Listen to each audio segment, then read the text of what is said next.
అందరికీ నమస్కారం. కృష్ణం వందే జగద్గురుం. ఇక మహాభారతం కథలోకి వెళితే, పాండవులు జూదంలో ఓడిపోయినందుకు కొన్ని షరతులైతే పెడతారు కౌరవులు. 12 సంవత్సరాలు వనవాసం, 1 సంవత్సరం అజ్ఞాతవాసం ఉండేటట్టు పెడతారనమాట. దీనికి అంగీకరిస్తారు పాండవులు.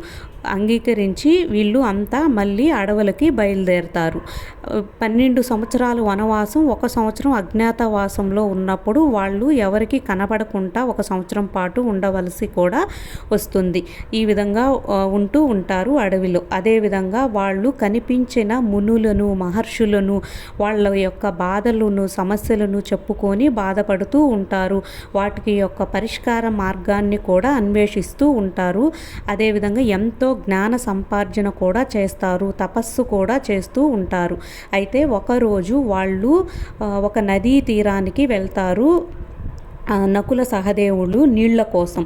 ఈ విధంగా వాళ్ళ నల్లగరి తమ్ముళ్ళని సంహరిస్తాడు. అక్కడికి ధర్మరాజు వెళ్ళి, యక్ష మహారాజా, మా తమ్ముళ్ళని ఎందుకు సంహరించావు అని అడుగుతాడు. నేను అడిగిన ప్రశ్నలకు నువ్వు సమాధానం కనుక చెబితే మీ తమ్ముళ్ళని బతికిస్తాను అని చెప్తాడు.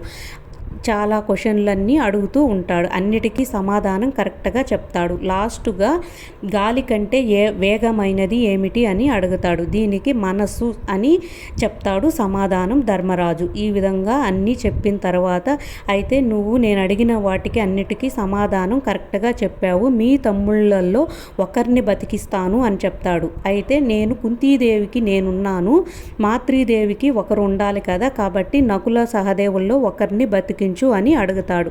వారి యొక్క ధర్మానికి మెచ్చి యక్షకుడు అందరినీ బ్రతికిస్తాడు పాండవుల్ని. ఈ విధంగా వాళ్ళ యొక్క తమ్ముళ్ళని అందరినీ బ్రతికించుకొని తీసుకొని తమ వెంట వెళ్తాడు ధర్మరాజు. తర్వాత అర్జునుడు మహాదేవుడితో కూడా యుద్ధం చేస్తాడు. కిరాతక వేషంలో వస్తాడు మహాదేవుడు.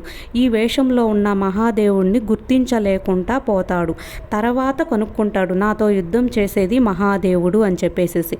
తర్వాత, నన్ను క్షమించు మహాదేవ, నీవు ఎవరో గుర్తుపట్టలేకుండా పోయాను అని చెప్పి.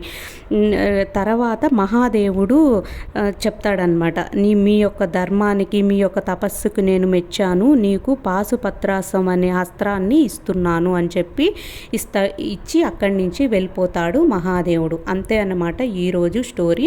తరువాత భాగంలో మళ్ళీ కలుసుకుందాము. అజ్ఞాతవాసంలో వాళ్ళు ఏం చేస్తారు, ఏం జరిగింది అనేది. Thank you.